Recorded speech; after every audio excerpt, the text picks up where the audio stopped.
하겠습니다.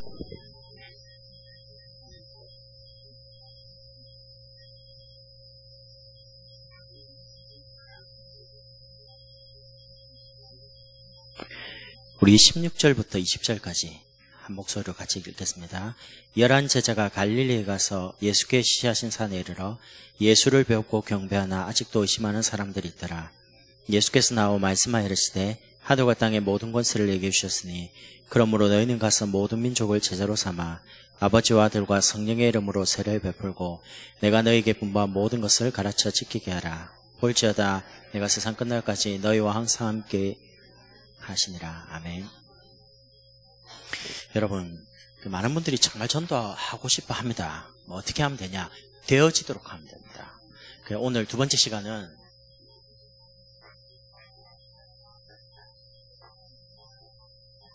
되어지는 캠프인데, 여러분, 전도가 되는 세 가지 요소가 있습니다. 요 세 가지 요소를 다 갖추면 무조건 전도가 되게 돼 있어요. 첫 번째가 뭐냐면 예수님께서 너희는 이렇게 말씀을 합니다. 그게 무슨 말이냐면 메신저입니다.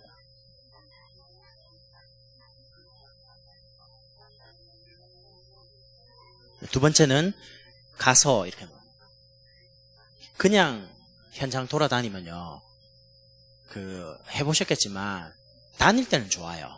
근데 문제는요, 집에 왔을 때와 본인이 이제 혼자 있을 때가 문제입니다. 그거는 성경적인 전도가 아닙니다. 여러분, 성경에서 말하는 가서라고 할 때는 전략이 있어요. 무조건 돌아다니는 거는, 여러분, 그건 시간 많은 사람은 돌아다닐 수 있지만 가정 있는 사람은 못 돌아다녀요. 그러니까 여러분, 정상적으로 복음 깨달으면 막 돌아다니지 않고요, 자기 있는 자리에서 응답받습니다. 그리고 응답받은 것 가지고 사람 살리게 됩니다.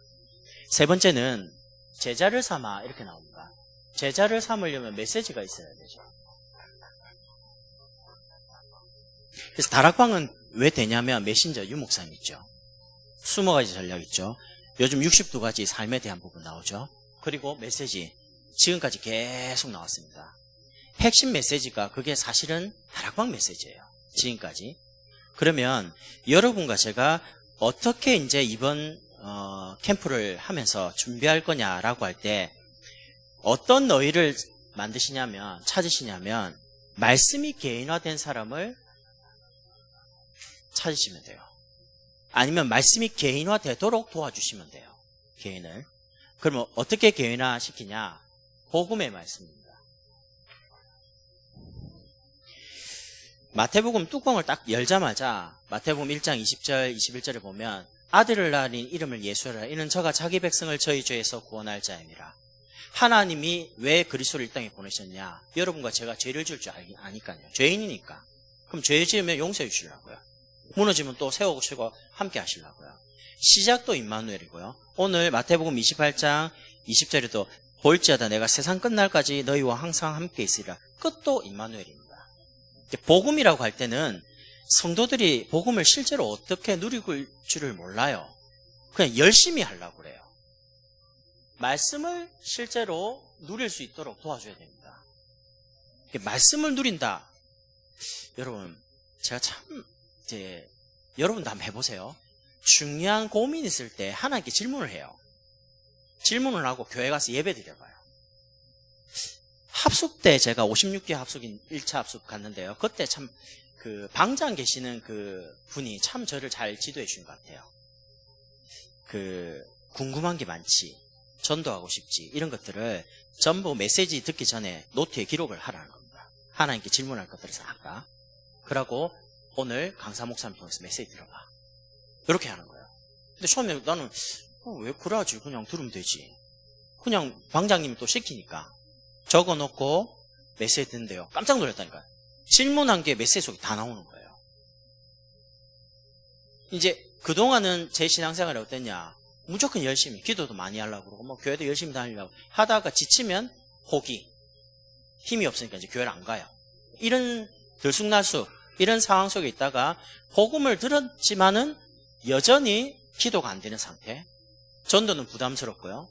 이런 여러 가지 현실 문제 속에 내 문제 해결하기도 너무 버겁고, 이런 상황 속에 있다가 신앙생활의 가장 중요한 말씀 가지고 내가 복음을 누리는데 예배를 통해서 하나님이 정말로 나를 인도하고 계시는구나라는 걸 체험하기 시작하면서요. 편해지기 시작했어요. 여러분, 하나님의 말씀이 여러분 삶에 계속 들려진다. 그럼 분명히 인도받고 있습니다. 제가 목사인데 안타까운 게 있어요. 그게 뭐냐? 성도들이요, 예배의 자리에 딱 있기만 하면 무조건 하나님 응답받게 되고 인도받게 되는데 그 예배를 지속하기 쉽지가 않아요. 그래서 제가 잘은 몰랐는데 쭉 사역을 하다 보니까 하나 알게 된 게 있어요. 그 어떤 대단한 사람도 예배 실패하죠. 끝에 가보면 다 무너져요. 개인, 가정, 경제, 자녀 다 무너져요. 그런데 지금 다 무너져 있어요. 되는 것도 없고 아무것도 미래도 안 보여요. 그런데 힘이 드니까 예배 와 있어요. 근데 예배 와 있을 뿐만 아니라 훈련도 따라다니고 어떻게든 말씀 속에 있으려고 애를 써요. 그럼 시간 지나죠? 하나님이 회복시키는데 희한한 방법을 회복시켜요. 그러니까 고백이 뭐냐? 자기가 한 게 아무것도 없다는 겁니다. 하나님이 다 회복시켰다는 겁니다. 복음이 정말 모든 게 맞냐? 맞습니다. 저는 옛날에 예수는 그리스도 모든 문제 해결자, 남에게 가서 말하니까 이 사람 영접도 하고 변화도 일어나고 치유도 되고 다 돼요. 문제는 예수는 그리스도 맞아. 근데 왜 우리 집은 안 되지? 우리 가정은 안 되지? 나는 안 되지? 이런 마음의 저변에 그게 가득 있었어요. 근데 사역하다 보니까 표시를 못 내요.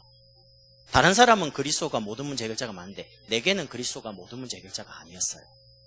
어느 날 강단에서 예배를 드리는데 그때도 똑같이 앉아 있었습니다. 맨 앞자리에, 교육자니까. 목사님께서 이런 말씀 하시더라고요. 아직도 선명하게 기억합니다. 예수는 그리스도. 속으로 어쩌단 말인데 그래. 모르는 것도 아니고. 모든 문제 해결자. 그래서 속으로 어쩌대? 내 문제도 해결이 안 되는데. 남은 다 해결된다니까요. 변화도 되고 막 가문도 돌아오고 그러는데 나는 안 돼요, 그게. 그런데 이제 그 다음입니다. 내 문제가 해결이 안 돼도 그리스도는 모든 문제 해결자가 맞다. 목사님 그 말 하는데요. 늘 듣던 말 아닙니까? 근데 그날 다르게 들리는 거예요. 마음속에 막 자꾸 말씀이 튕기는 거예요. 내 마음속에서. 그러다가 예수는 그리스도 튕기고 있는데 그리스도가 내 문제 해결이 안 돼도 그리스도는 여전히 그리스도가 맞다는 겁니다. 그 말은 내 마음에서요. 진정으로 내가 알잖아요. 맞다. 그리스도가 내 인생, 우리 가정 문제 내 해결 안 해도 그분은 나의 여전히 구원자가 맞으시고 모든 문제 해결자가 맞지. 마음에서 진짜 인정이 됐어요. 그러면 현실이 해결되냐? 현실은 여전히 해결이 안 되고 있어요. 근데 신기하죠? 얼마 지나지 않아서 해결되기 시작하는데요. 안수기도를 한 것도 아닙니다. 방언기도를 한 것도 아닙니다. 다락방을 한 것도 아닙니다. 뭐 예배를 드린 것도 아닙니다. 가족이니까 누가 도와줄 사람도 없어요. 근데 저절로 나은 거예요. 어떻게 나왔냐? 몰라요. 그냥 복음이 치유한 거예요. 제가 그걸 통해서 깨달은 게 있습니다. 하나님이 그토록 복음을 나에게 체험시키길 원하는데 나는 아니라고 말한 겁니다. 다 이루었다. 저 사람은 이루었는데 왜 나는 안 이루었지? 나는 그렇게 생각했습니다. 하나님이 함께 계신다. 알지요? 그런데 내 문제 속에서는 함께 안 하는 것처럼 느껴졌어요. 왜냐하면 문제가 해결이 안 되니까. 모든 것의 기준은 육신입니다. 경제가 회복되고 가정이 회복되고 자녀가 회복되고 뭐 환경이 나아져. 이런 육신적인 기준 가지고 내가 있는데 진짜 기준은 하나님이 나와 함께 계신다가 기준입니다. 여러분이 좋은 환경, 경제, 환경 다 했어도 하나님 함께 안 하시면 그건 고통의 자리입니다.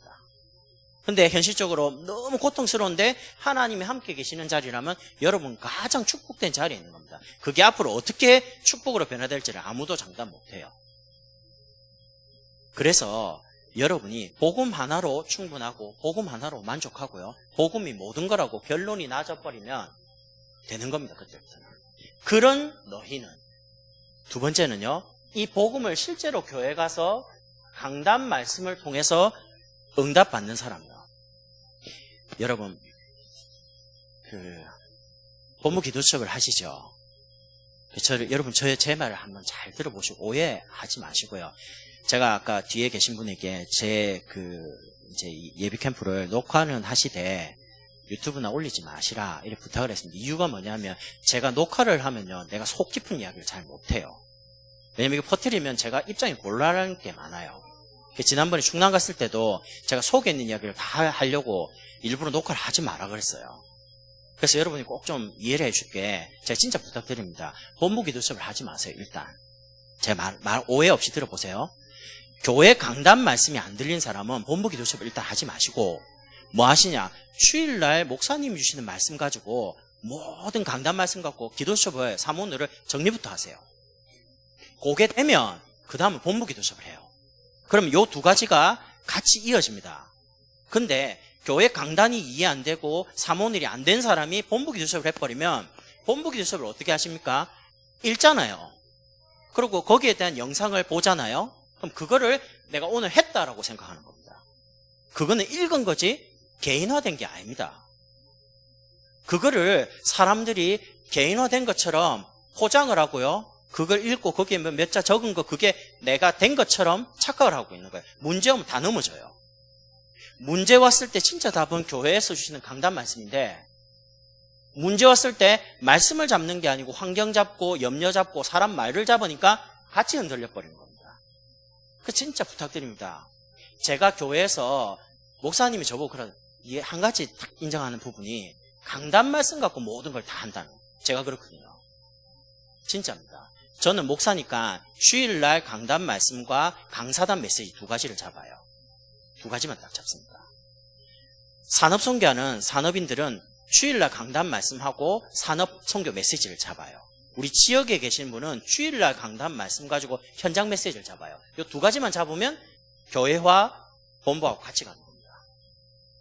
근데 보세요. 임마누엘 서울교회나 부산이나 울산은 본부교회입니다. 그리고 개교회인데 담임 목사님 유광수 목사님이에요. 당연히 잡아야 돼요. 그는 담임 목사님 유광수 목사님. 근데 여러분의 담임 목사님은 유광수 목사님이 아니잖아요. 제 말 이해되시죠? 그래서 본부 기도 수업을 하지 마라 그게 아니고요. 우선순위를 일단 강단 중심에 많이 두라는 겁니다.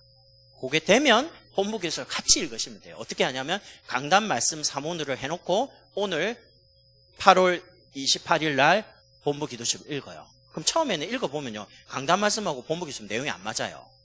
근데 요거를 강단 중심으로 계속 하고 읽고 강단 말씀 읽고 또 29일 읽고 이렇게 하죠. 한 달만 딱 해보시라니까. 맞아져요. 왜 맞냐? 강단 말씀과 본부가 가는 길이 결국 세계복음하기 때문에 맞아져요. 요 체험부터 하라는 겁니다. 말씀에 대해서. 근데 요거를 녹화를 하니까 내가 말을 못하는 거예요. 제가 전에 말을 하니까요. 다락방을 까네? 이러는. 제가 다락방을 까는 게 아니잖아요. 제가 사역을 진짜 해보니까 강단이 안 된 사람이 본부 기도 수업을 그러면 제대로 잡냐? 안 잡아요. 내용도 어렵고 단어도 어렵고요. 실제로 여러분이 진짜입니다. 강단 가지고 모든 게 다 끝을 내야 돼요. 그러면 본부 집회를 가죠. 어떻게 되냐면 야 우리 교회 목사님이 주시는 말씀이 정말 세계복음화 가는 길하고 너무 맞구나 확인이 되어져요. 근데 강단이 안 된 사람은 본부 훈련 가죠. 충격받아요. 와 유광수 목사님 뭐 언어의 그냥 달인 아닙니까? 새로운 단어에 뭐 계속 만들어내거든요. 나오니까 거기에 막 쇼킹한 겁니다. 쇼킹한데 교회에 와보니까 되는 건 하나도 없어요. 그래서 실제로 여러분이 본부 훈련 받아가지고 교회 와서 훈련을 받아가지고 교회 와서 확인된 다음에 현장 가서요.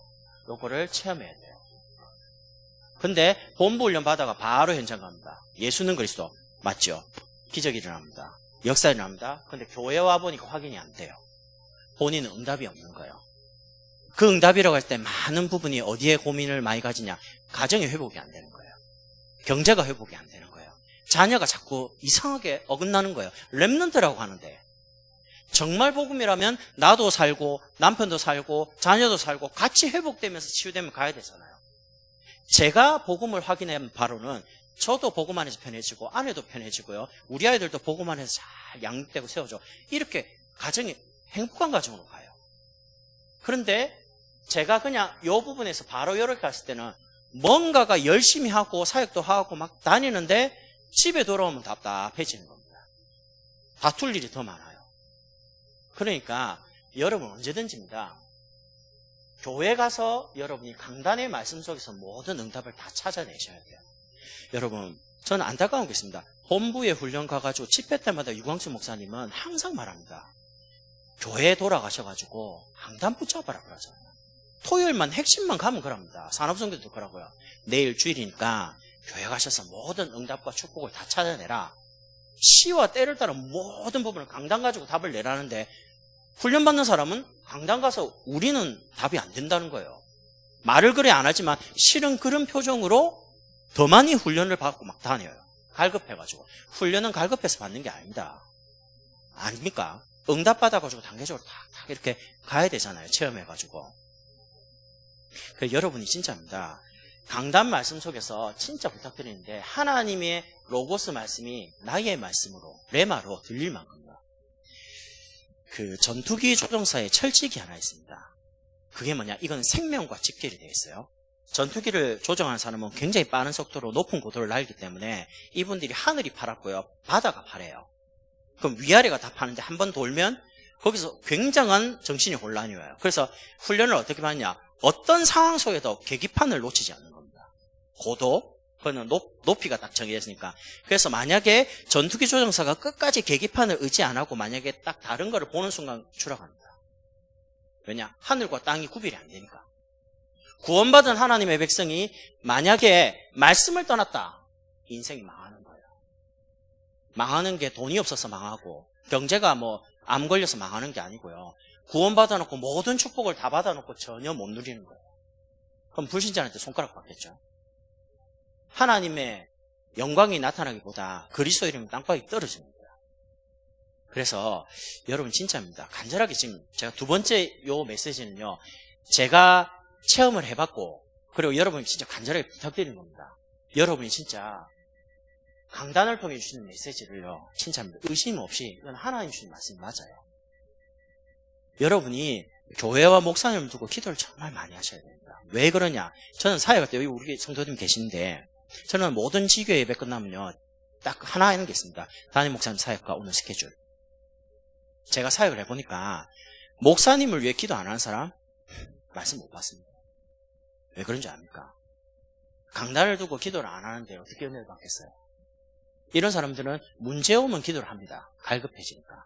근데 평상시에 목사님을 기도하는 사람은요. 어느 자리에서든지 말씀이 선포되면 그게 제일 많이 마음에 담겨져요. 저희 교회는 특징이 목사님 해외를 간다 이러면 막 목사님 언제 오냐고 막 물어봐요. 심지어 제 아내도 목사님 뭐 언제 오냐. 그래서 나는 안 보고 싶냐. 내가 그러면 아니 그런 쓸데없는 소리 하지 말고 목사님 내일 오신다 그러면 기다려요. 목사님. 왜 그러냐? 목사님 보고 싶다는 겁니다. 목사님 왜 보고 싶을까요? 그냥 목사님 기도합니다. 우리 목사님도 설교를 토요일 날 밤에 새벽까지 준비하시면요. 늘 말씀하시더라고. 새벽 3시 반 이렇게 마치고 기도 마무리되면 교회가 설교하고 싶대요. 그 새벽에 아무도 없는데. 왜 그럴까요? 성도들이 보고 싶은 거죠. 우리 성도님들은 목사님 보고 싶은 거예요. 여러분 정상적으로 강단을 통해서 하나님이 함께하는 모든 말씀 속에 답을 찾는 사람은 교회 가고 싶어집니다. 저는 고향이 부산입니다. 부산을 한 번도 떠나본 적이 없는데요. 부산을 떠나와서 오산에 오면서 오산이 고향이 됐습니다. 이유는 하나입니다. 교회가 있기 때문이에요. 오산은 볼 게 아무것도 없어요. 완전 시골입니다. 근데 제2의 고향이 아니고 그냥 고향이 됐어요. 이름도 산자가 좀 비슷하고요. 두 번째는 교회가 있어서 너무 좋고 영적으로 안정. 만약에 천국이 이러면 좋겠다 싶을 만큼이다. 교회가 있습니다. 저는 시간만 나면 그냥 갈 데가 없어요. 그냥 교회 가서 있는 게 제일 편해요. 교회 본당 가서 앉아있기도 하고 기도하기도 하고 기타 치기도 하고요. 교회 또 공간이 얼마나 많습니까? 앉아갖고 책을 보기도 하고 좀 피곤하면 잠깐 졸았다가 기도했다가 책 봤다가 또 사기 있으면 나갔다가 들어오고 내 인생이 시작되는 곳이 교회입니다. 그래서 저는 교회가 제 인생의 시작이고 제 인생의 마무리예요. 제가 얼마만큼 이제 각오를 했냐. 부산을 딱 떠날 때 나는 교회에서 두 번 다시 갈등 안 한다. 나는 두 번 다시 교회에서 안 싸운다. 나는 두 번 다시 교회에서 시험 안 든다. 왜냐? 내가 만약에 이제 오산에 올라가면 저곳은 내 무덤이다. 마지막이다 그냥. 저는 이 정도까지 생각하고 왔습니다. 여러분 교회를 너무 쉽게 생각하는 분이 많고요. 강단을 너무 쉽게 생각하는 분이 많습니다. 제가 강단을 너무 우습게 생각할 때 인생이 우스워졌고요. 강단 그거 뭐 들어도 되나? 안 들어도 되지 뭐. 목사님 말씀은 뭐 좋은 말씀인데. 그렇게 생각할 때 내 인생이 진짜 이상해져 버렸습니다. 근데 어느 날 인생이 너무 비참함 속에 어려움 속에 있다가 말씀 가지고 답을 얻게 된 그때부터요. 강단이 소중해지더라고요. 근데 신기하죠. 하나님이 저를 소중하게 만들어 가시는 겁니다. 말씀 가지고.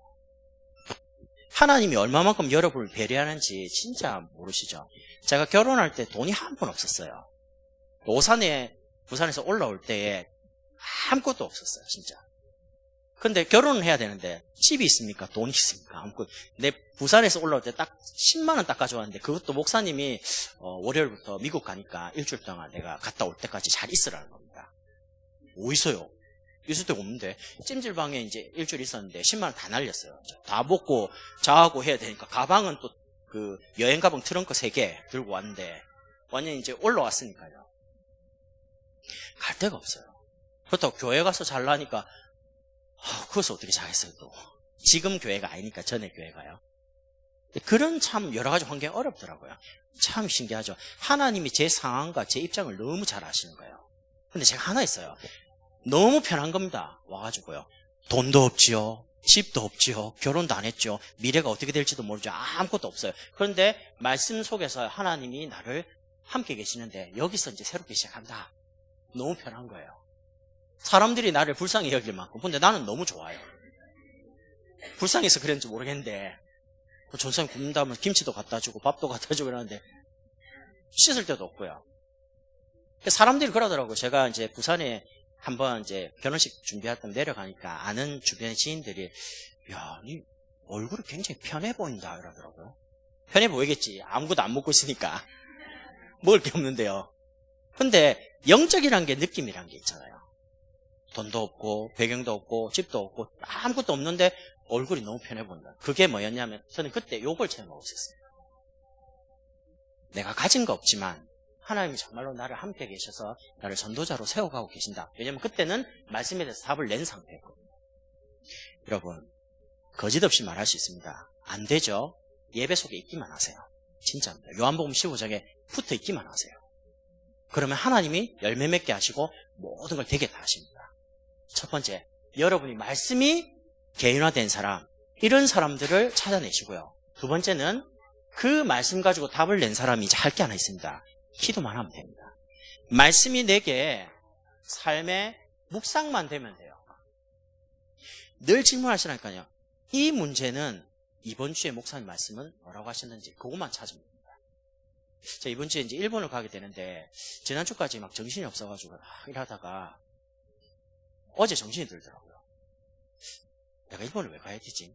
목사님이 가랬으니까. 속에서는 그래 나오더라고요. 가야지. 근데 또 한편으로는 왜 가야 되지? 목사님 가라면 가는 거지만 이유가 있을 거 아닙니까?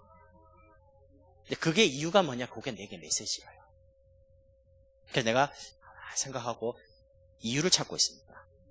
그 찾는 그날 일본 들어가서 메시지 던지면 그 교회는 또 사는 겁니다.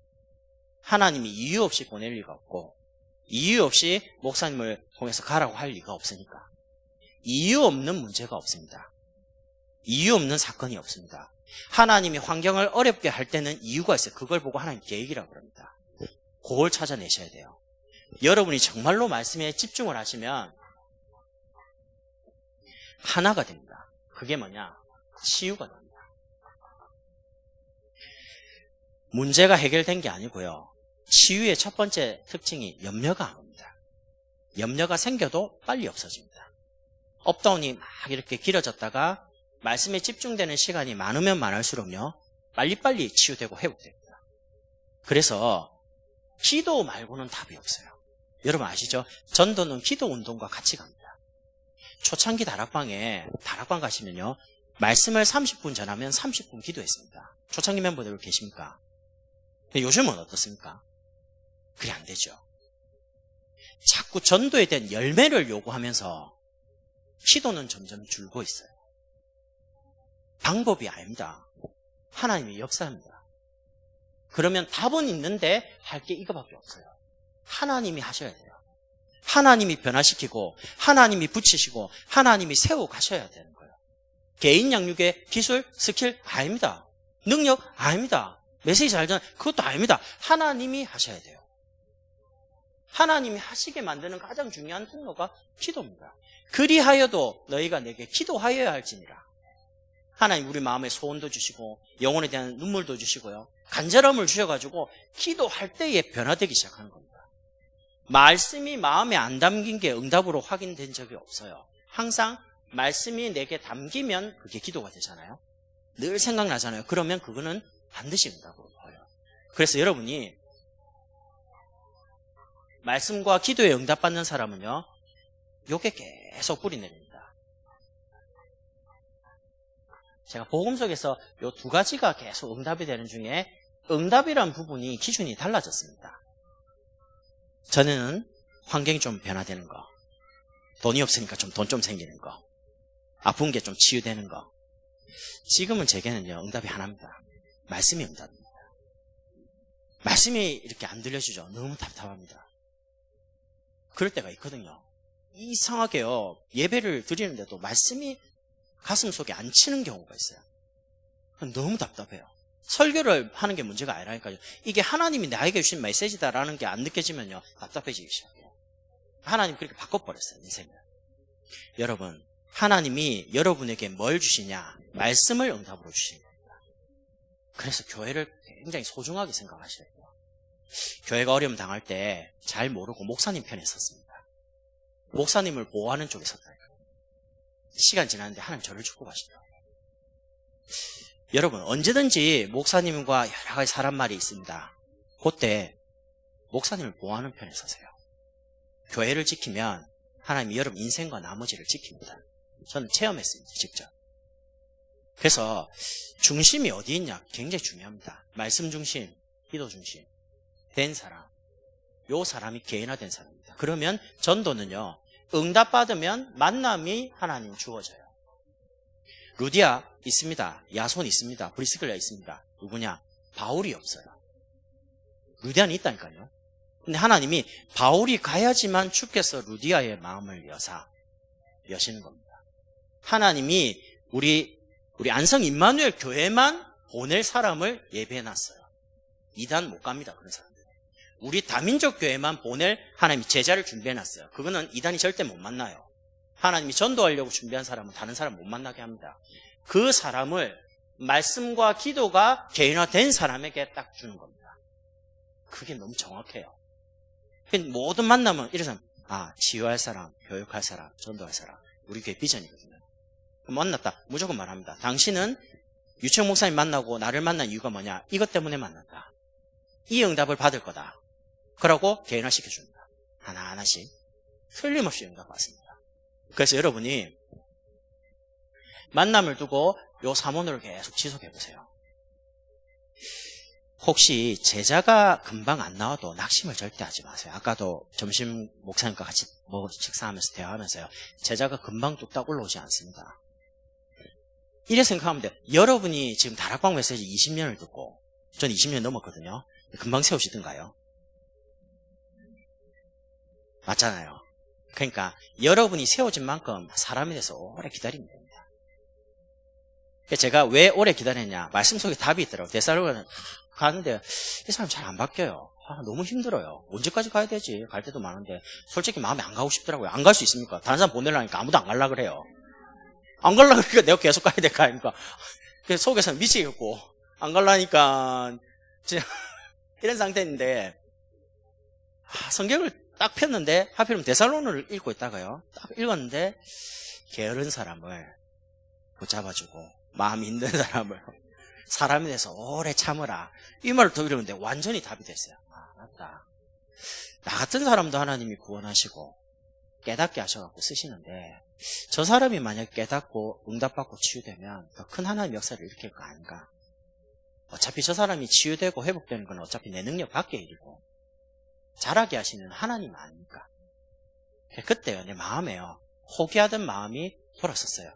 내가 뭔데 사람에 대해서 포기하냐? 내가 하나님도 알면서 내가 고쳐줄 것처럼 생각하는 그건 완전히 교만한 거 아닙니까? 하나님이 이 사람을 고치라고 내보고 한 것도 아니고 하나님이 하시겠다는데 거기에 내가 말씀 들고 심부름을 하는 역할인데 생각을 바꿨어요. 그런데 하나님 그때부터 치유하는 거예요. 그 참 사역을 하면서요, 많은 거를 전도는 둘째치고 많이 배워요.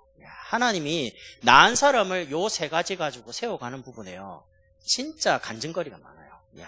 근데 그 간증은 부끄러운 간증이에요. 하나님이 나를 깨닫게 하시는 간증이 너무 많아요. 그러니까 여러분 괜찮습니다. 여러분 한 사람을 세우는데 어떤 면에서 일평생에 걸릴 수도 있습니다. 그래도 괜찮아요. 하나님이 여러분을 향한 하나님의 계획은 다 이루십니다. 하나님이 자기 영광을 빼앗긴 적이 없잖아요. 그래서 여러분 끝까지 사람에 대해서 포기하지 마시고 여러분 자신에 대해서 포기하지 마세요. 제가 이런 말 하죠. 우스개로 포기, 한 포기, 두 포기 하는 건 배추 셀 때 한 포기, 두 포기지 절대 포기하면 안 됩니다. 마귀가 여러분을 포기해야지 왜 우리가 포기한단 말입니까? 마귀가 지가 포기해야 돼요. 여러분과 저희 구원받을 걸 바꿀 수가 없고 전도를 막을 수가 없기 때문에 지가 포기해야지 왜 우리가 미리 포기합니까? 안 된다고. 안 되는 게 아닙니다. 되고 있는 중입니다. 그래서 끝까지입니다. 기도하다가 혹시 낙심되는 분 계시면 다시 하세요. 사람에 대해서 저 사람 절대 예수 안 믿을 거야. 내 생각을 잠깐 내려놓고 하나님이 어떻게 하실지를 잠깐 보세요. 더 빨리 변화되는 경우가 있어요. 바울이 바뀔 줄 누가 알았겠습니까? 그 핍박자가. 근데 하나님이 한번 역사하면요 아무도 못 막아요. 여러분 아시겠지만 그 한미연합훈련이라고 1년에 꼭 2번을 합니다. 이번에도 지금 하고 있잖아요. 3월하고 4월에 훈련을 하는 걸 보고 독수리 훈련이라고 하고요. 9월, 10월에 하는 훈련을 을지훈련이라고 합니다. 독수리 훈련은 저 후방에서 전방까지 공격하는 겁니다. 독수리 훈련 3월, 4월에는.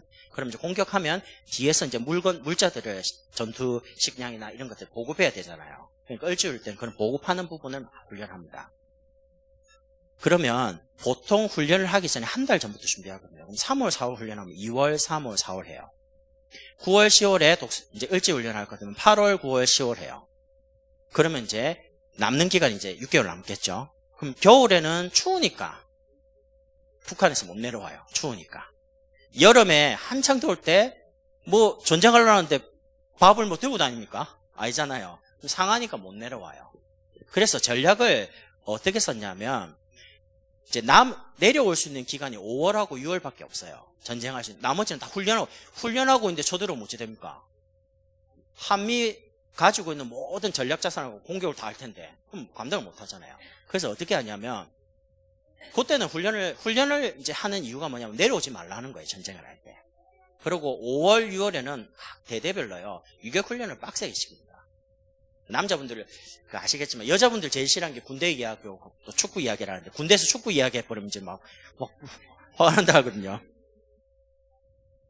그래서 5월, 6월은 군기가 바짝 있어요. 그러면 요게 전략입니다. 전쟁 준비를 하는 게 아니고요. 전쟁을 막기 위해서 훈련을 계속하는 거예요. 여러분이 그게 전략입니다. 다락방에 전도가 되는 방법이 있어요. 성경대로 해야 돼요. 제일 먼저 현장 가서 전도하는 게 아니다. 전도할 수 있는, 전도를 계속할 수 있는 장부터 만들어야 돼요. 말씀과 기도와 전도를 실제로 개인화되고 있는 사역자. 사도행전 16장의 경우에는 디모데입니다. 요 사역자를 데리고 빌립보로 갔어요. 가니까 주께서 루디아의 마음을 여사 조장입니다. 집을 제공했어요. 우리 집에 들어와서 이 말씀을 계속 전해달라. 요렇게 시작을 하는 겁니다. 여러분 다음 주에 현장 가실 때 당장 현장에 모르는 데 가서 불신자 전도하는 게 아닙니다. 전도해가지고 그 사람을 도와줄 사람이 없는데요. 여러분이 계속 할 것 같으면 계속 하면 됩니다. 근데 그게 아니거든요.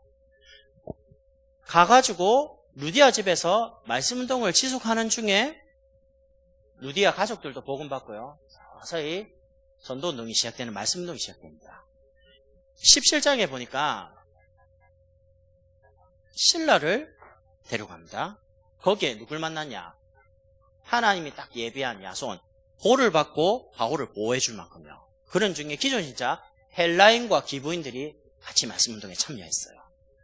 일단 여러분이 교회 중심으로 의도적으로 전도가 되어질 수 있는 다락방부터 군데군데 만드세요. 성도들이 있는 집을 중심으로. 그래서 만드실 때 이렇게 하는 겁니다. 일단은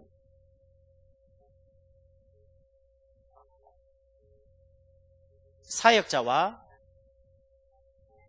조장과 함께 모일 수 있는 우리 기존 신자 함께 요일과 시간과 장소를 고정하세요. 저는 이번에 9월에 본캠프 때 생각이 있습니다. 현장 가서 전도하는 것도 관계된 사람은 전도하겠지만요. 저는 이번에 중요한 지역적마다 시스템을 만들 겁니다.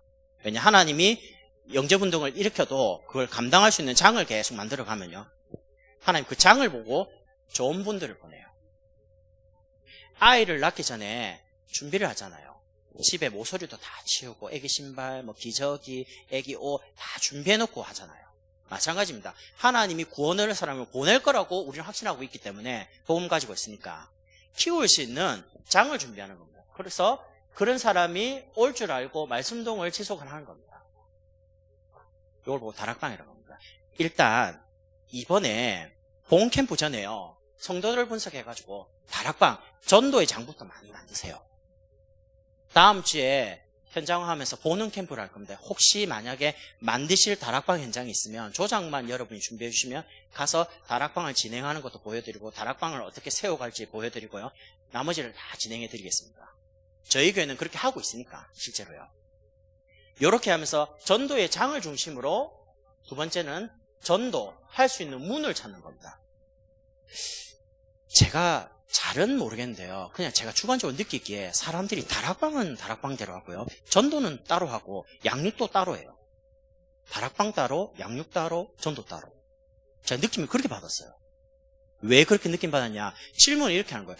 양육을 하는데 양육하는 사람이 다락방을 안 온다는 거예요. 제가 알기로는 양육하는 사람이 다락방을 안 하면 그분은 교회화가 안 되는 사람인데 그거를 계속 몇 년 동안 잡고 있다는 자체가 중요한 걸 지금 이해를 못한 겁니다. 저희 같은 경우는 양육하죠. 반드시 교회를 등록하고 현장에 다락방을 와야 돼요. 안 오면 이 사람은 개인적으로 잘할 수가 없어요. 그리 시스템이 엮여가지고 같이 성장하는 거지. 전도 현장 가서 따로 관계 맺고 양육도 따로 하고 다락방은 다락방대로 이게 이제 세 가지가 따로 완전히 다 노는 거예요. 그게 아니거든요. 전도의 장을 중심으로 어떻게 하시냐? 불신자를 전도하려고 기도하시잖아요. 그래서 불신자, 다락방을 중심으로 전도할 대상자부터 빨리 선정을 하세요. 선정하라는 거는 마음에 이분을 전도해야겠다라고 기도하면 마음에 담깁니다. 가능하시면 전도 대상자를 10명, 20명, 30명 하지 마세요. 어떻게 하시냐? 이번 달에 전도할 마음에 담기는 사람 한 2사람, 3사람을 적어 집중하세요. 그럼 이번 달에 복음 받게 돼요, 그분들이. 많이 기도한다고 금방 10명 오는 게 아닙니다. 집중을 하셔야 돼요. 기도 계속 하면서 그 대상자를 분석하는 겁니다.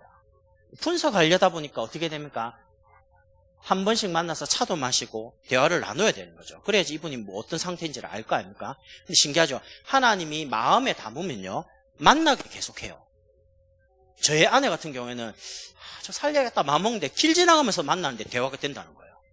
자기가 그렇게 시간 의도적으로 맞출 수가 없답니다. 근데 항상 가면 길에서 만난다는 겁니다. 그게 하나님이 보게 하고 듣게 하는 겁니다. 기도 담고 있으니까. 그러면 중요한 갈급한 때에 대상자를 초청하는 겁니다. 다락방에 부르시든지 아니면 성격이 조금 문제가 있어가지고 오기가 어려면 실제로 가서 방문하셔도 돼요. 사역자와 관계 맺은 사람 2사람 정도가. 많이 가면 부담 느낄 수 있으니까요. 이렇게 찾아가셔가지고 실제로 가서 복음 전하는 겁니다. 전하고 양육자를 연결해 주고요. 이 사람을 양육하면서 교회로 등록도 하고 이 사람을 다락방으로 데려오는 겁니다. 다락방에서 한 3-4명이 모여서 다락방을 진행할 때에 그 사람들과 함께 1년을 하고 2년을 하고 3년을 하는데 아무 새 가족이 안 오잖아요. 나 마음에 이 핑계 저 핑계 하면서요, 사람들이 슬슬 빠집니다. 왜냐? 우리끼리 계속 보려니까 힘이 드는 거예요. 근데 새 가족이 한 명이 다락방에 오잖아요. 다락방 삽니다. 막 분위기가. 집에 아기가 태어나면 집이 막 왁짝지껄해지는 것처럼 새 가족이 교회 와도 막 분위기가 확 바뀌는데 현장에 다락방으로 불신자가 전도돼가지고 들어왔다. 그 한 사람 때문에 그 다락방 전체가 다 사는 거예요.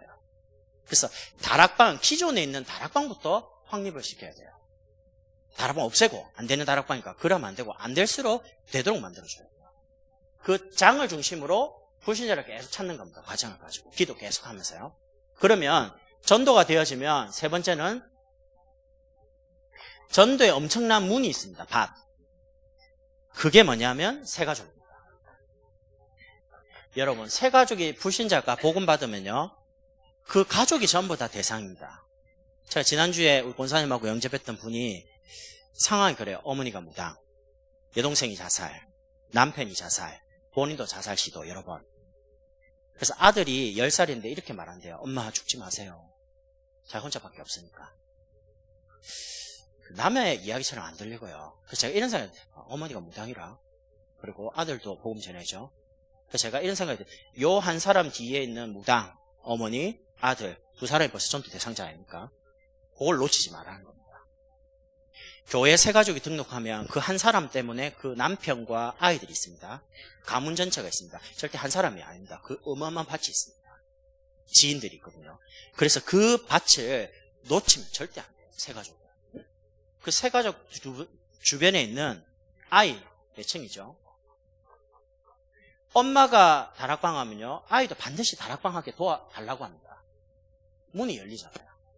이렇게 해서 시스템을 자꾸 만들어 가시는 캠프를 하시라는 거예요. 이렇게 하면서 남편은 당연히 기능 가지고 있으니까 직장이나 아니면 사업이나 그 기능 가지고 또 문을 여는 겁니다.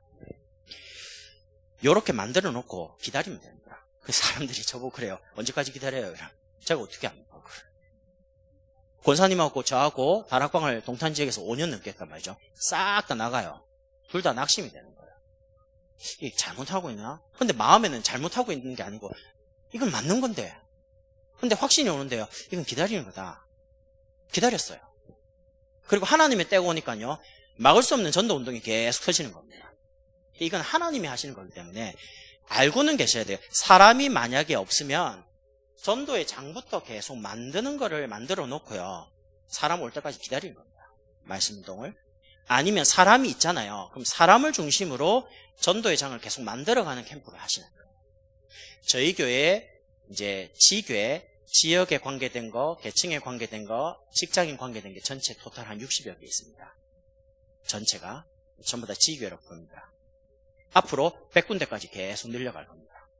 이유는 뭐냐? 100군데에서 매일마다, 매주마다 말씀 운동이 나와요. 빛을 밝히는 계속 숫자가 늘어날수록요, 흑암이 계속 무너지는 겁니다. 이렇게 성경적인 방법대로 하시면서 세 번째입니다. 메시지. 어떻게 하시냐? 열쇠는 결국 다락방은 지속입니다. 여러분, 성경에 나온 요 전략대로 하십시오.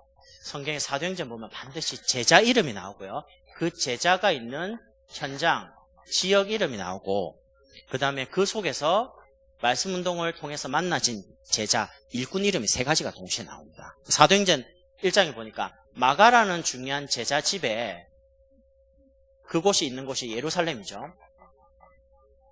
모여가지고 말씀 붙잡고 기도 계속했습니다. 120명이 모여가지고. 그런데 사도행전 2장에 보니까 120명 이분들이 있는 예루살렘 지역에서 나중에 3,000 제자가 일어납니다. 사도행전 2장 46절 날마다 일어나면서요. 사도행전 9장에 보니까 3장에 보니까요. 베드로가 성전 미문으로 기도하러 늘 올라가다가 안전뱅이를 만나가지고 안전뱅이를 치유했습니다. 이 안전뱅이를 통해서 예루살렘 전역의 일시에 복음이 전파됐습니다. 사도행전 9장에 보니까 아나니아라는 제자가 다메섹이라는 지역에서 말씀 운동을 계속 하는데 하나님이 한 시대에 전도 운동할 바울을 아나니아가 있는 곳에 꺾어가지고 붙였습니다. 그러면 이런 결론이 나와요. 우리가 생각할 때 3,000 제자 안전뱅이 바울, 요 사람이 없는 게 아니고 앞에 제자가 없어요. 뒤에 제자는 있다니까요. 하나님 준비하신 겁니다. 그래서 바울이 없는 게 아니고 아나니아, 바울을 세울 수 있는 아나니아가 없다는 부분에서 안타까움을 느껴야 됩니다. 그 제자가 누구냐? 바로 여러분이라는 거예요. 여러분이 여기에 애가 타야지 그때부터 제자를 붙인다는 거예요. 제가 그냥 다락방을 할 때는요, 그냥 막 열심히 뛰어다녔어요. 어느 날 이런 마음이 드는 겁니다. 나처럼 똑같이 이 중심 가지고 뛰어줄 한 사람만 더 있으면 좋겠다. 다락방을 뛰어보니까 제자가 마음에 오더라고요. 그전까지는 제자가 마음에 안 담겼습니다, 솔직히. 그냥 열심히 다니는 거니까. 뛰어보니까요, 제자 없이는 절대 다락방 운동 지속이 안 돼 있어요. 그래서 제자를 사역을 하면서 계속 찾아내고 같이 세워주고 같이 뜨는 거구나. 결론이 그렇게 나는 거죠. 사도행전 10장에 보니까 피장 시몬의 집에, 거기가 욥바라는 지역입니다. 하나님이 말씀 운동을 하고 있을 때에 이방인 고넬료를 베드로에게 탁 붙입니다. 하나님이 아예 고넬료를 다 욥바라는 지역에 가면 베드로가 있으니까 피장 시몬의 집에 있다 가서 모셔와라, 다 준비시킵니다. 하나님이 완벽하게 사람을 딱 준비해서 만나게 하자. 이게 진짜 전도입니다. 사도행전 16장에 보니까 디모데라는 인물을 바울이 데려갑니다. 데려가는데 빌립보라는 지역에서 하나님이 루디아를 만납니다. 주께서 루디아의 마음을 여사 바울의 말에 청종하도록. 그러면서 17장에 보면 실라를 데려갑니다. 데살로니가 지역에서 하나님이 중요한 야손을 붙이십니다. 사도행전 19장에 이제 바울이 있습니다. 고린도라는 지역에. 여러분, 고린도전서 18장 1절에서 4절 가만히 보시면 그 앞에도요, 바울이 고린도에 내려가가지고 디모데와 실라를 고린도에 빨리 오라고 서신을 보냅니다. 거기에 중요한 말이 있습니다. 디모데와 실라가 고린도에 내려오자마자 바울이 성령에 사로잡혀, 이렇게 말이 나옵니다. 그게 뭔 말입니까? 힘입니다. 언제든지 바울이 다닐 때는요, 유대인들이 죽이려고 다녔기 때문에 여기에 있을 시간을 딱 정해놓고, 왜냐면 잡히면 죽어요. 언제까지 사역을 한다고 빨리 도망가는 거예요. 시스템을 세워놓고. 그러니까 데살로니가 갔을 때는 3주, 그게 시간, 3주 정도 있으면 유대인 오겠다. 그럼 그 전에 떠나야 되잖아요.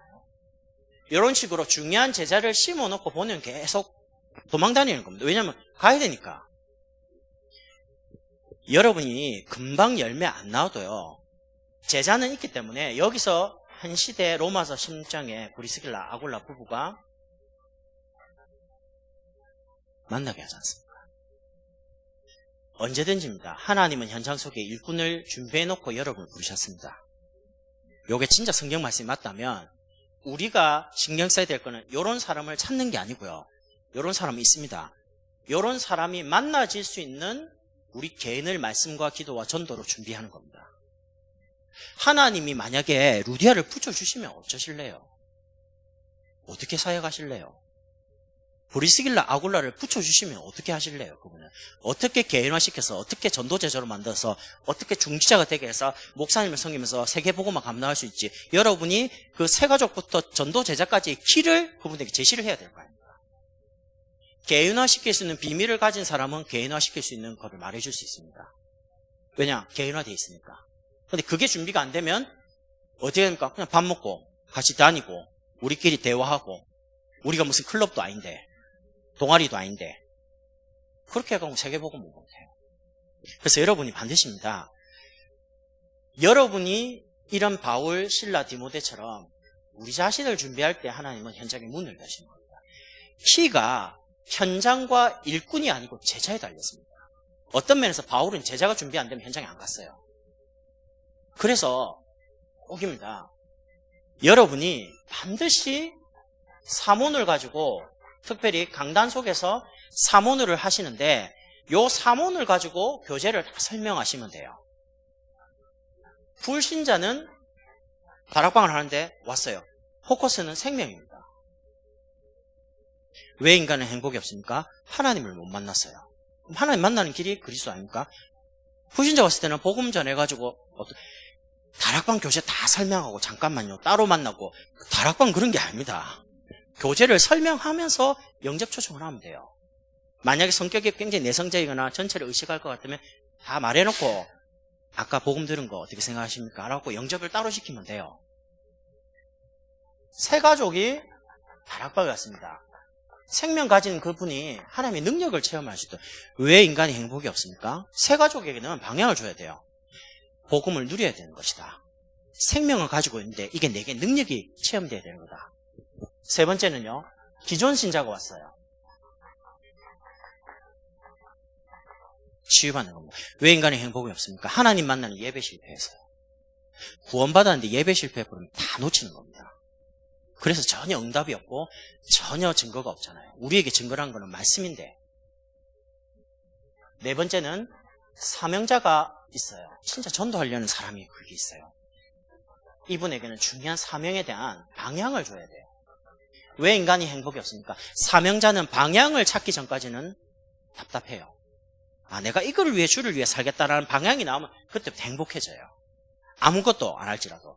여러분, 하나님 말씀이 이렇습니다. 예수님께 중요한 제자들 이렇게 하면 제가 어떻게 주님이 일을 하겠습니까? 라고 할 때 예수님 대답이었습니다. 열심히 해라, 이렇게 해라. 그래 안 했습니다. 하나님이 보내신 자를 믿는 것이 주의 일입니다. 하나님이 보내신 그리스도를 믿는 그 믿음 가지고요. 말씀 속에서, 기도 속에서, 전도 속에서 여러분을 자꾸 세우고 있으면 여러분이 있는 현장에는 이런 응답들이 계속 나오는 겁니다. 그럼 이렇게 생각이죠. 나는 지금 아무도 없는데요. 아무도 없으면 혼자서 이거 하시면 됩니다.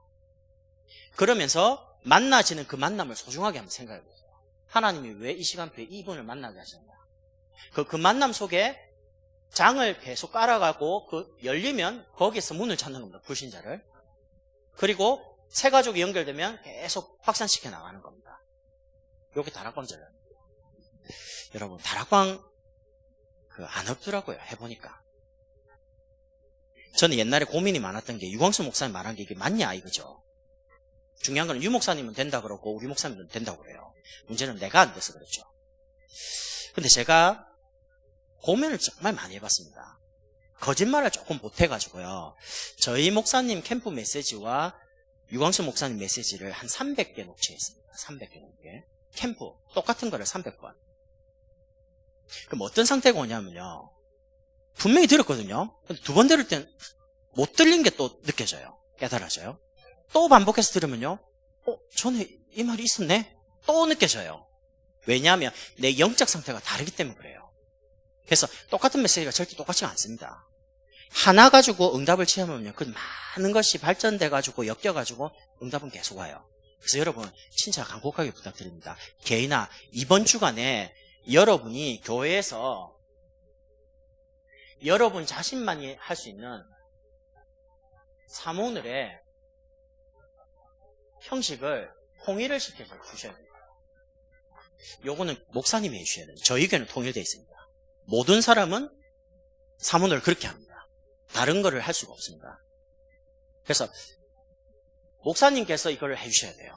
월요일에는 어떤 말씀을 잡고 화요일은 어떤 말씀 잡고 수요일은 어떤 요걸 정해주셔야지만 성도들이 그걸 잡거든요. 그럼 이제 그걸 가지고 같이 포럼하기도 쉽고요.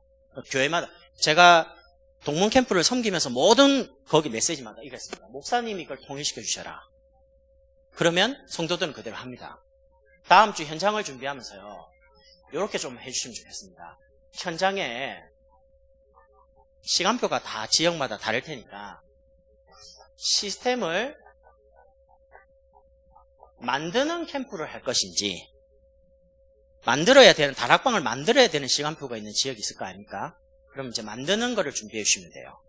그럼 만드는 거를 하려면 조장만 딱 준비해 주시면 팀이 와서 다락방을 조장집에서 진행을 해드리고 다락방을 어떻게 진행할지를 보여드리고요. 조장님을 어떻게 세울 거고 조장님이 다락방에서 어떤 사역을 가지고 어떻게 사모늘과 전체를 대상자를 준비할지 그런 거를 우리 권사님이 지금 하고 계신 거를 다 드리겠습니다. 제가 하고 있는 거를 카톡으로 싹 다 드립니다. 사모늘 하는 거, 그 다음에 지구에 카톡 올리는 거, 그 다음에 조장해야 될 역할들을 싹 다 이거 다 자료를 드립니다. 그대로 이제 열어놓고 사역자가 계속 지속을 하면 됩니다. 만드는 거요. 두 번째는 만드는 게 아니고 다락방을 만들어 놨긴 했는데 지속이 잘 안 돼요. 성도들도 좀 낙심돼 있어요. 그리고 좀 들쑥날쑥해요. 그러면 거기에는 조장 중심으로요. 시스템을 확립하는 연결하는 캠프를 하세요. 이게 무슨 말? 낙심된 사람인데 교회도 안 오고 다락방을 안 와요. 그런 사람들은 팀사역을 해갖고 이번에 다락방으로 올 수 있게끔 연결시키는 겁니다. 낙심돼 있으니까. 캠프팀이 나가서 현장 전도하는 게 아니고 낙심되는 그 사람을 사모를 가지고 다시 회복을 시키는 겁니다. 붙여주는 거죠. 그래서 다락방이 진행이 될 수 있도록 회복을 시키는 부분으로 확립하고요. 세워졌으면 시스템을 중심으로 관계된 사람들을 전도하는 겁니다. 이걸 보고 우리가 일반적으로 캠프할 때 현장 캠프라고 말합니다. 나가는 거죠. 나갈 때 모르는 사람한테 찾아가는 게 아니고 다락방에 연결돼서 관계된 사람을 찾아가서 복음 전하면 영접한 사람을 양육해서 다락방을 연결하는 겁니다. 그래서 요 세 가지 중에 하나를 교회마다 결정을 해주세요. 지역이 다 다르면 지역이 다른 만큼 그렇게 결정하시면 됩니다. 저는 저희 교회에 일단 요거를 지역에 만들 겁니다. 계층과 이야기해가지고요. 그러면 9월 달에 박수영 목사님께서 본캠프를 가지고 오실 때에 관계를 또 준비하겠습니다. 왜냐하면 만들어 놓고 준비하는 거죠. 대상을. 그럼 이제 캠프팀이 와서 관계 사람 복음을 전할 수 있도록 연결하면 되죠. 영접하면 양육할 사람을 많으니까 연결하는 겁니다. 그리고 필요하면 낙심된 사람이 있으면 연결하기도 하고. 중요한 거는 요거와 요건데 일반적으로 사람들이 캠프라고 하면 요것만 생각하세요. 그러나 요게 되려면 요 두 가지가 해석이 안 된 이상은 돼도 지속하기가 쉽지가 않아요. 제 말 이해되시죠? 그래서 요 세 가지 중에 교회 시간표에 맞는 부분을 준비하셔가지고 캠프를 나가서 왁 전도하는 거 말고요. 그것도 당연히 해야 되고 7현장을 우리가 살려야 되니까. 근데 제일 중요한 키는 제자입니다. 여러분 자신입니다. 나는 성격적으로 막 못하고 우리 집을 주님 오시는 그날까지 말씀 운동할 수 있는 장소로 제공하겠다. 그런 분들은 조장하세요. 나는 정말 사모를 가지고 사역을 한번 해보고 싶다. 그런 사람들은 준비해서 그런 조장과 같이 사는 지역에 같이 팀으로 사역을 준비하고요. 이렇게 해서 사역자를 준비하고 조장을 준비하는 캠프로 딱 해주시면 관계는 그 다락방이 세워진 뒤에 대상자를 찾고 기도 계속하면 됩니다. 그럼 하나님이 보내는 거예요. 자꾸 불신자를. 준비되어 있으니까. 그래서 다음 주 현장을 두고 제가 이제 다음 주 오면 보는 캠프 그리고 봤으면 이제 계속 지속이 되도록 다락방이 지속돼야 되니까요. 언제 하나님 역사를 일으킬지 몰라요. 어떤 곳은 1년 만에 역사를 일어나는 곳도 있고요. 제가 우리 역 계시지만 제2동탄에 우리 권사님이 계실 때 혼자 있습니다. 그래서 제가 그랬습니다. 저하고 같이 사모를 하실래요? 교회를 불렀습니다. 이거 했습니다. 제가 한 걸 다 보여드렸습니다. 하시더라고요. 그래갖고 제가 말했습니다. 전도하는 게 아닙니다. 저하고 같이 우리 개인을 세운 겁니다. 얼마 했냐? 거의 한 1년 했을걸요? 혼자서. 제가 사역자, 조장, 둘이서 1년간을 계속 요구했습니다. 전도하려고. 그런 중에 대상자들이 뭐 유아교육 공부하는 분, 이제 권사님 주변에 이제 관계된 사람 있잖아요. 이야기를 하시면 계속 기도하는 겁니다. 역사가 언제 될지 몰라요. 그러면 제가 기다리면 돼요. 하나님 역사할 때까지. 그래서 권사님도 안 지치고 나도 안 지칩니다. 왜냐? 하나님 역사할 거니까. 그래서 기다리고 있으면요. 언제 하나님이 역사를 일으킬지 몰라요. 그래서 다락방은요. 우리가 뭘 잘 해가지고 역사 일어나는 게 아닙니다. 되어지도록 준비해가지고 자꾸 기도하고 기다리면 돼요. 나머지는 하나님이 열어가시는 대로 따라가면 돼요. 응답 따라. 근데 머릿속에는 요거를 가지고 계셔야 돼요. 그냥 1대1로 하는 거 말고요. 성경적인 방법대로 다락방 중심으로 관계를 찾아가지고 계속. 그럼 다락방이 없는 곳에 의도적으로 다락방을 만들기 위한 캠프도 하시고요. 지역지역에 만드는 캠프. 저희는 우리 가을에 교회에서 그렇게 목사님이 좀 지시하셔가지고 저희는 이제 캠프를 그렇게 하려고 준비를 하고 있습니다. 아무도 연구이 없는 곳에 우리가 시스템을 만들러 가는 캠프. 만들었으면 이제 거기에 중요한 전도를 두고 관계를 맺어가지고요. 이렇게. 지역 살리기 시간이 좀 걸리지 금방 됩니다. 두란노 소원에서 바울이 2년 동안 제자들을 계속 훈련했는데 아시아 전체가 복음을 다 들을 만큼 한 번은요. 이런 역사가 일어났습니다. 그러니까 여러분과 저는 분명히 되는 응답과 되는 축복 속에 있기 때문에 우리 자신만을 계속 안 지치고 세워가면 되는 겁니다. 요 축복을 누리시기 바랍니다. 기도하겠습니다. 하나님 감사합니다. 오늘 하루 종일 간증과 메시지를 들었습니다. 우리 자신이 얼마나 소중하고 우리 자신이 얼마나 중요한지를 깨닫게 됩니다. 말씀과 기도와 전도 속에 우리의 삶이 있게 하시고 정말 되어지는 전도의 응답을 이번에 캠프를 준비하면서 실제로 확인하도록 축복해 주옵소서. 살아계신 예수 그리스도 이름으로 감사하며 기도드립니다. 아멘.